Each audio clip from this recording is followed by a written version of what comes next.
won Super Bowls, but says nothing prepared him for this. A former NFL player says a Dallas area contractor hit him with a legal blindside. A legal claim on his home for hundreds of thousands of dollars for work he says was never done. And he's not the only one. Investigative reporter Tanya Iser uncovers how a legal tool meant to protect contractors is being used like a weapon. San Diego has selected defensive back from Stephen F. Austin, Terrence Shaw. Terrence Shaw knows football. I played 10 years, 2 Super Bowls. S&P Hall of Fame induction. But he says this was a game he never trained for. The first hit was a flood, March 2023. I was all through here. The second hit came just 6 weeks later, a fire sparked by wiring damaged by water. What was the state of this house? This ceiling was wide open. There was not even a floor. This whole area had been burned out. They hired Louis Wagner, a contractor recommended by an acquaintance. So he kept asking for money. We're saying, Lou, how much is it going to cost to do this work? And we waited for months. No repair. The Shaws say they fired Wagner after 5 months in August 2023. The insurance company paid him $7,700. That's all he's owed. That's all the work he's done. Just weeks later, he filed legal paperwork called a lien, which is a demand for money. Wagner wrote he was owed $354,000 for work he said he did. Then he filed a second lien with the Secretary of State, this time for more than $1 million. But these pictures show the state of the Shaws' home from the week Wagner filed the liens. The Shaws say they never saw it coming. What he did to us is a blindside move. And somebody could go just file a lien on you out of nowhere. And you would have to fight it. A lien is like a legal IOU stuck to your property. Unless the debt is paid, you don't have full control over your house or land. And if the lien isn't settled or released, the lien holder could force the sale of your property to pay the debt to them. It puts the property owner clearly in a terrible spot. Heath Grobe represents the Shaws. Either they have to negotiate with this person to get it released or face a foreclosure. The Shaws filed a lawsuit asking the court to declare the liens invalid. Show us receipts for money that you have spent.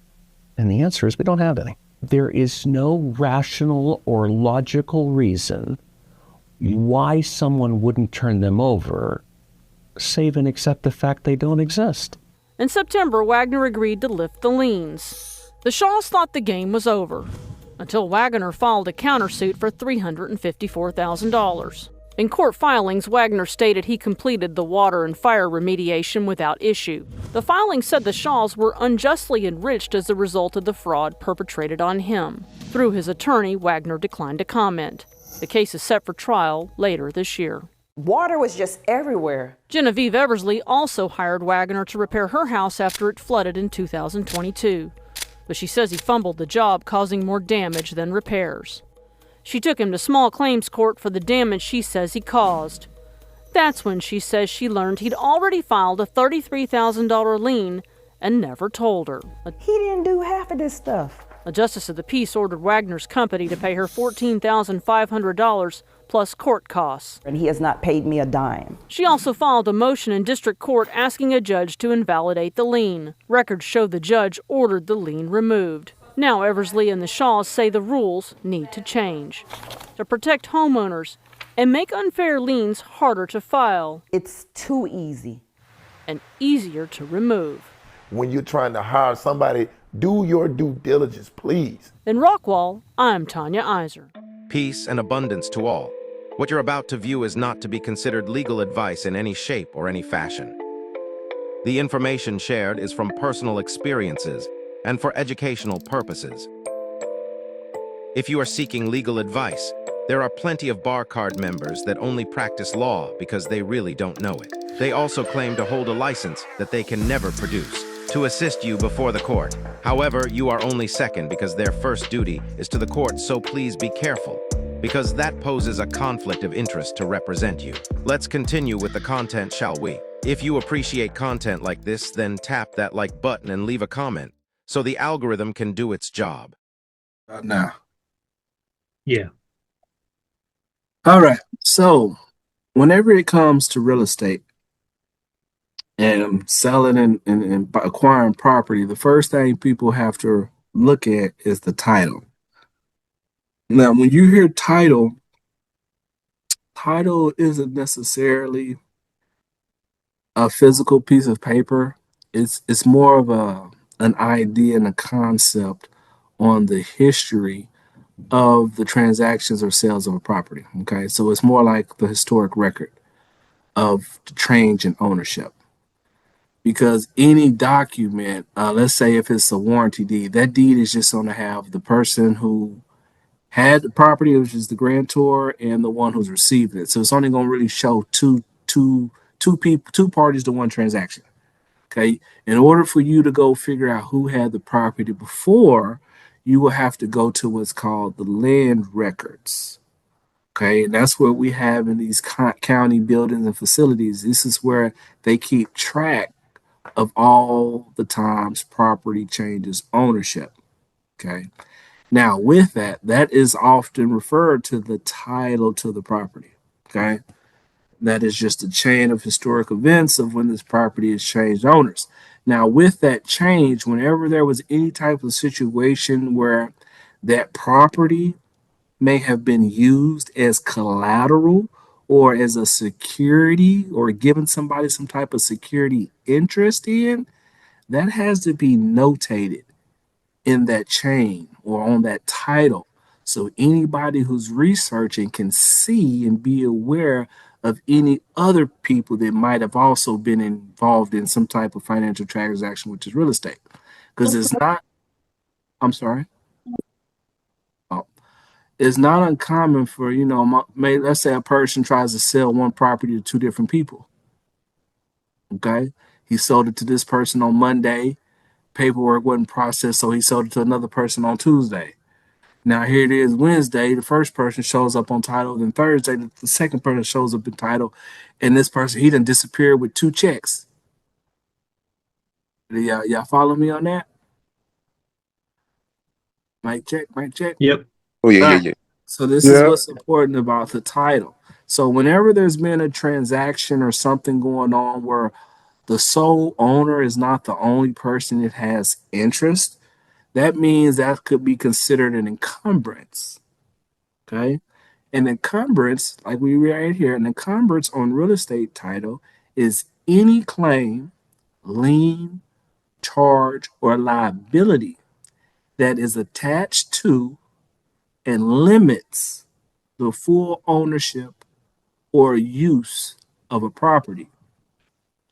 It is something that burdens the title and can affect the owner's ability to sell, transfer, or use the property freely. Okay. So that's what an encumbrance is. A lot of people that are property owners, they don't really know these terms and know what's going on. So let's say a lot of times you even assign contracts to allow people to put an encumbrance on your home through a lien. All right. Some people use their home for collateral. And that's what we do in most mortgage transactions. We don't even realize it that we think that they're giving us property, but in all reality, we already own the property and we're giving them interest in the property. So in the event that we don't perform like we've agreed to perform, regardless of what we think they might have done for us, because they didn't do nothing, but we think they did. But regardless of that, we agreed to do something. And that's what they hold us to. And in the event that we don't keep up that part of our agreement, we give them the option to sell our property so that they can get a return on what they never really provided us, which is money. Or what we say in contract law term, valuable consideration. Okay, so there's are common types of encumbrances. You have mortgage/liens, like I just talked, and the definition is a mortgage or a lien is a financial claim against property, usually as security for a loan. The effect, the property cannot be sold without paying off the debt secured by the mortgage or lien. So that's why, I've mentioned with y'all with the mortgage reconveyance that you can't circumvent a contract. So you have to be able to modify it or create you one that will supersede it. So let's say with people going into these mortgages and they think that the lender has a security interest because they made a claim in the county records. That doesn't necessarily mean this is effective as if they were utilizing and operating within the guidelines of the UCC like they're supposed to by actually filing a financing statement and recording it in the county as well as the state against the property. Okay. Now, the effect of such a situation is the property cannot be sold without paying off the debt secured by the mortgage or lien. That's the real lien. But a lot of people don't realize that. So since they don't do it, that's why I've always told you that you can get in business with somebody else and they can come in and do it. They'll say, well, we can get first position, right? Because the person you're doing business with, they didn't perfect their interests according to the laws that govern these types of transactions. So since they didn't do it, we're going to do it. Now we beat them to the position. Okay. So that's the first and main one that I've always been talking about. All right. So today I'm introducing y'all to the second one, which is the easement. All right. And the easement. Now that's a right for someone else to use part of your property for a specific purpose. And the example is like, you have these sidewalks and you have these utilities people that come pull up, check your meter, check your water. Well, they have an easement agreement to be able to do that. What an average person doesn't know is that you can give an easement to someone else. You can give them that right to your property. Once you give them that right, that's a private contract between you and them. And let's say in that contract, part of the terms and conditions is that they can have that right to access your property, or we would call ingress and egress. They have that right to egress and ingress your property as long as they want. We could say indefinitely. Okay. And they have the right to even lease out whatever part of your property. Okay. Whatever your leaps amount, your property description, you could say something like 90% of my property. You get your drawing of the property description and you can see where you want to put the 10% they don't have an easement right over. It could be the bottom left hand part of the property. It can be the dead center. Whatever you want, you have the right to give somebody else rights to your property. Okay? By you giving somebody else rights to your property, y'all share rights. By y'all sharing rights, let's say that I default with somebody on the portion of my rights. Well, they can't infringe upon your rights because you are a separate contract. Nobody can infringe upon a private contract. So let's just say I sell all my rights to that person. That person has the portion that's my rights, but they can't infringe upon your rights. So I might have sold them to the rest of what I had, but let's say I gave you the rights to live in the house. I gave you rights to set up camp in the backyard. Well, guess what the person has to deal with that just bought the property or stole the property from me? They got a roommate that they can't get rid of. Okay, this is the idea you have with a lot of these people that get the squatters' rights, right? Because they're able to do that because what they do a lot of times when it comes to the police is they'll produce a lease. What is a lease, y'all? It's a private contract. Once they show them police officers the lease, they throw their hands up and tell them it's a civil matter. Now the property owner got to go to do what? They got to go through the court system.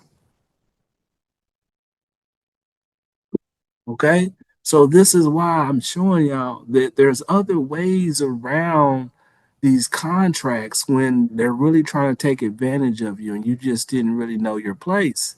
You just got to educate yourself, understand that you got to understand this contract better than the people that's trying to beat you with this contract. Once you do that, you've cracked the code.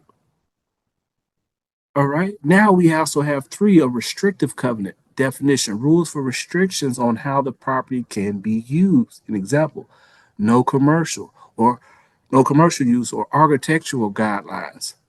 So when you write that easement, you can put some rules in there on how the property can be used. They can't live on the property. They only can walk on the property, or they only can come over here to water the grass or check the plumbing and make sure the electrical is fine. Why? Because just like I tell y'all in the deed of trust in these mortgages, you're the one running the show.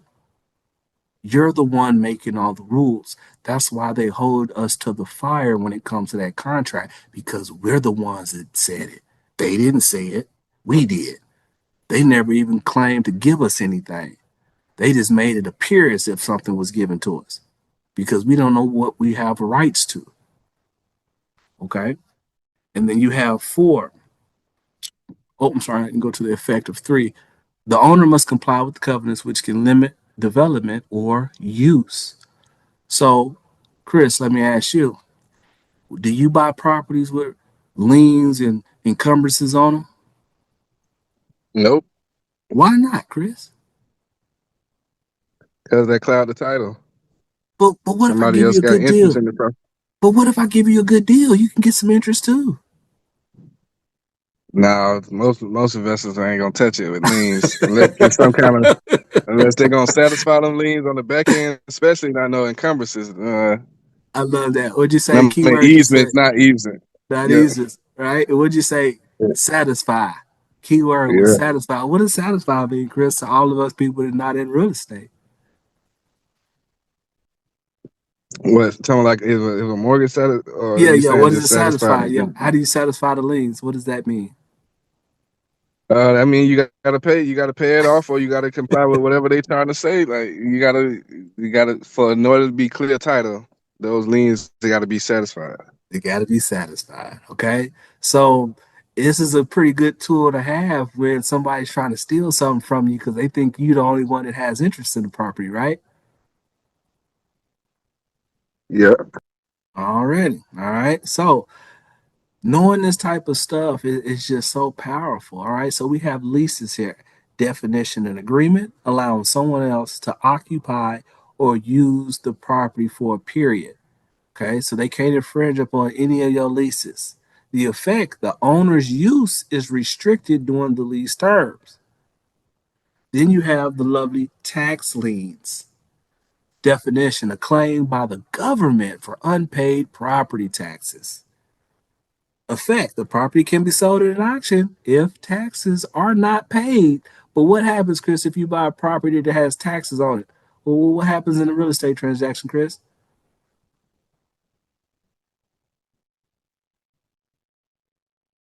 You there, Chris? Okay, maybe he's not there. All right. Now, you have a lot of people that lose their properties from tax liens when all they want is their taxes. The homes might be free and clear with a $9,000 tax lien. Now, a lot of times these properties have liens. The people that the liens are on, they don't even know the liens are on them because a lot of times it's a property that may be inherited by someone and they didn't know, and it's just sitting. It's just sitting. Property just sitting, money just sitting. All right. And you have people that specialize in tax liens and they go try to find these people and let them know they got money and what they can do to claim that money, and they get a percentage of it. Okay. Then you have six. Surplus. Yep, surplus. Yep, yep. So right. I was just asking you, what happens when you purchase a property with a tax lien on it, Chris? How does that make an investor feel? Or is it marketable, attractive? Well, nah, yeah, it ain't attractive because somebody got interest in the property, and There if you they go. and depending on the county, like if they hold that tax lien for 4 years, Mm-hmm. then they can end up turning that deed to a regular deed. Mm. So it's like it depend on the counties, like, but that's somebody who got interest, and now they can raise their hand if nobody else don't have interest in a certain amount of time. They can raise their hand and say they the only interest on the part in the property and get it. Yes, sir. Yes, sir. So this is just the power of knowing how these transactions work, what these terms are, how things can really be used to our advantage. All right. So then we have the judgment liens. All right. Definition: a court ordered claim against property for unpaid debts or judgments. The effect: the lien must be paid off before the property can be sold or refinanced. All right. Then we have mechanics lien.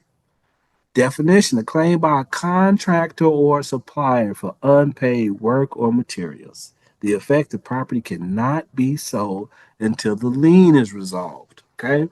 So, what I've just showed you is seven types of encumbrances pertaining to real estate that could really make it hard and undesirable for any investor to purchase a property with these types of, they also refer to them as clouds. These are cloud on title. Okay. So most importantly, what I'm wanting y'all to undertake from this is to understand that there's more than one way to skin a cat, but you also got to understand what type of knife you need to use to skin that cat. All right. Now, how do encumbrances affect real estate transactions? Well, title search. Before buying property, a title search is conducted to identify any of these encumbrances. The title insurance protects the buyer and lender against undiscovered encumbrances. Clear title. The transfer ownership freely. Most encumbrances must be removed or satisfied. All right. So, in summary, an encumbrance is any legal right or interest in real property held by someone other than the owner that limits the owner's rights. It is important to identify and resolve encumbrances before buying or selling properties. That's why I also share it with y'all. When I will be helping clients, the first thing we do is a memorandum of agreement to sell property, and we file that in the county. That creates an encumbrance. So let's say the person ends up going to foreclosure and they try to railroad them, or if they go file bankruptcy, whatever they do, when it comes time for them to look at that county and to see what property, to see what they own, and they see that property, the first thing they got to look at to see is there any other claims against it. That's why I showed y'all how that bankruptcy attorney contacted the business because they seen the lien against the property when the person was filing for the bankruptcy, and they was calling to see what needed to be done to resolve the situation. If they owed us a couple $100,000, well, hey, we want a couple $100,000. Well, worst case scenario, we want the home then. Give us the home. If they ain't got the money, we'll take the home and we'll walk away. We consider it fair and done. But typically, if we put a lien on it, what you owe us is more than the home. Because it only makes sense, right? Yep. Alrighty. Now, nobody can stop you from entering into a contract with somebody that creates an encumbrance upon your property. Especially if the person who might have a problem with it, they didn't perfect their interest first. All right. It's my responsibility if I go into business with Chris that I perfect my interest against the property, because Chris might turn around and go get in business with Victor and Alexi. And I ain't perfected my interest, and then one of them perfects their interest first, and then something happened and Chris defaults and filed bankruptcy, then I'm not going to be in first in line to get none of their money. Hopefully he has something that we can liquidate, because that's the first thing they're looking to do is to liquidate something. What can we liquidate in the state to generate some money? We're going to sell some stuff off.